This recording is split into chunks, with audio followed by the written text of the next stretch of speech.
వాక్య వెలుగులోకి మేము వెళ్ళుచుండగా ప్రభా మా హృదయంలో ఉన్న ప్రతి చీకటి బ్రతుకుని సరిచేసిన ఆయన నీ వాక్యం మమ్మల్ని బ్రతికిస్తుంది. మా బాధలో మాకు అదే ఎంతో నెమ్మదిని కలుగు చేస్తుంది ప్రభా.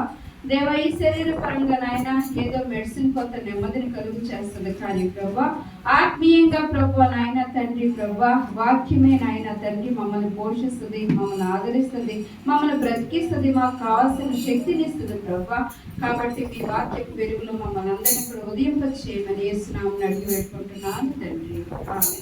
ఇక్కడ చూసినట్లయితే కావున మునుపటి ప్రవర్తన విషయంలోనైతే, మునుపటి ప్రవర్తన అంటే 2024లో మనం జీవించిన ప్రవర్తన, మన నడక, మన పడక, మన సమస్తము కూడా ఇక్కడ చూస్తే మునుపటి ప్రవర్తన అంతటిని మనము వదిలిపెట్టాలన్నమాట. మోసకరమైన దురాశ వలన చెడిపో మీ ప్రాచీన స్వభావమును వదులుకొని, ప్రాచీన స్వభావం అంటే మునుపటి స్వభావం, పూర్వీకుల స్వభావం. మన పూర్వీకులు ఎలాగ జీవించారు ఆ జీవితంలో మనము జీవించాలని ప్రతి బిడ్డలు కూడా చూస్తూ ఉంటారు.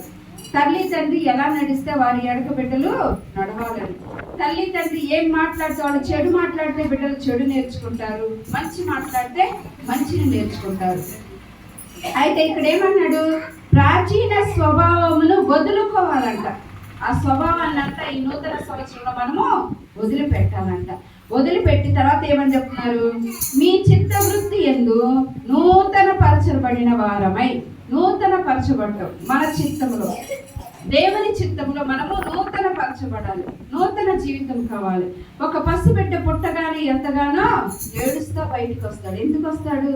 తల్లి గర్భంలో ఉన్నప్పుడు తనకు కావాల్సినంతా కూడా ఆ దేవుడు తనకు అందించే ఆహారం, తల్లి తినే ఆహారం ద్వారా తల్లి జీర్ణించుకొని బిడ్డ పొట్ట ప్రేగులో నుంచి ఆ బొడ్డులో నుంచి లోపలకు పంపించి ఆ బిడ్డను పోషించడానికి దేవుడు 9 మాసాలు కాపాడుతాడు. కాబట్టి బిడ్డ తినటం ఉండదు, అరాయించుకోవడం ఉండదు, ఏమి ఉండదు. కాబట్టి సంతోషంగా కడుపులో గంతులు వేస్తూ ఉంటాడు. బయటకు వచ్చిన తర్వాత ఇంకేమి వెళ్ళదు. కాబట్టి ఏం చేస్తాడు, రాగానే ఎందుకు బయటకు వచ్చానా, 9 నెలలు సంతోషంగా నా తల్లి గర్భంలో ఆనందంతో, అయ్యో బయటకు వచ్చే నేను ఎలాగని ఎంతో బాధపడతా ఉంటాడు. ఇక్కడ ఏమని చెప్తున్నాడు, మనకు కూడా ప్రాచీన స్వభావం అంతటిని విడిచిపెట్టాలంట. పూర్వపు స్థితులు, గతులు, జీవితము, మన కుటుంబము, మన సమస్యలు అవన్నీ కూడా వదిలిపెట్టి ఈ నూతన సంవత్సరంలో నూతన వాంఛ కలిగి ఉండాలి, నూతన స్వభావము కలిగి ఉండాలి, నూతన మనస్సాక్షితో మనం జీవించాలి, నూతన పరచబడాలి. అంటే మన జీవితంలో ఒక దినం పోతుంది, ఒక సంవత్సరం గతించిపోతుంది అంటే మన జీవితం కూడా అలాగే సంవత్సరం పెద్దవారికి అయిపోతా ఉంటాం ప్రతి ఒక్కరు.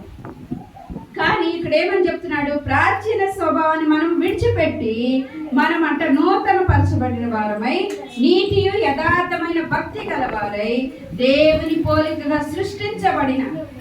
ఎలా సృష్టించబడ్డాం మనం? దేవుని పోలికగా. మన వలే దేవుడు కూడా ఉన్నాడు. చూడండి, దేవుడు అంట ఆయన వలె మనం ఉండాలని సృష్టించాడు. చక్కగా 2 కళ్ళను, నాసిక రంధ్రాలను, అలాగే నోటిని, ఆ సమస్తము చూడండి, చేతులు, కాళ్ళు సమస్తము కూడా మనకి దేవుడు ఆయన వలె మనం ఉండాలనేసి అలాగే దేవుడు నిర్మించాడు అనమాట. తర్వాత చూస్తే దేవుని పోలికగా సృష్టించబడిన నవీన స్వభావమును ధరించుకోవాలంట. నవీన స్వభావం అంటే పాతవి గతించిపోతాయి, ఇదిగో సమస్తము కూడా క్రొత్తమైనది. నవీన స్వభావం మనకు కావాలి.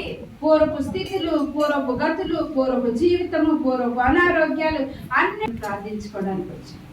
ఎంతో మంది ఈ దినాన చక్కగా వాళ్ళకి ఇష్టమైన ఫుడ్ వండుకోవడం, తినడం, సమయం అంతా గడపడం. కానీ వేకుని అనేక మంది వాళ్ళు పూజించే దేవతల దగ్గరికి, దేవుళ్ళ దగ్గరికి వెళ్ళి పూజ చేసుకొని వచ్చి ఉంటారు. ఎందుకు? అయ్యా ఈ నూతన సంవత్సరంలో ఈ సంవత్సరం అంతా మాకు ఆయురారోగ్యాలు దయచేయి, అష్ట ఐశ్వర్యాలు దయచేయి, మాకు కావాల్సిన సమస్తము దయచేయమని వాళ్ళకు కలిగిన దేవుళ్లకు, దేవతలకు మొక్కుబడి చేసుకుని వస్తారు. మనము కూడా ఏం చేస్తాం, వారి కంటే కూడా మనం ఒక పూటంతా దేవుని సన్నిధిలో గడపాలని ఆశతో మనము ఈ వాక్యం మనం ఈ సంవత్సరం అంతా మనల్ని కాపాడిద్దని, బ్రతికిస్తుందని మనము వచ్చి ఉన్నాం. ఇక్కడ చూసినట్లయితే ఏమని చెప్తున్నాడు, ఇక్కడ దేవుని పోలికగా సృష్టింపబడిన నవీన స్వభావం నీవు ధరించుకో.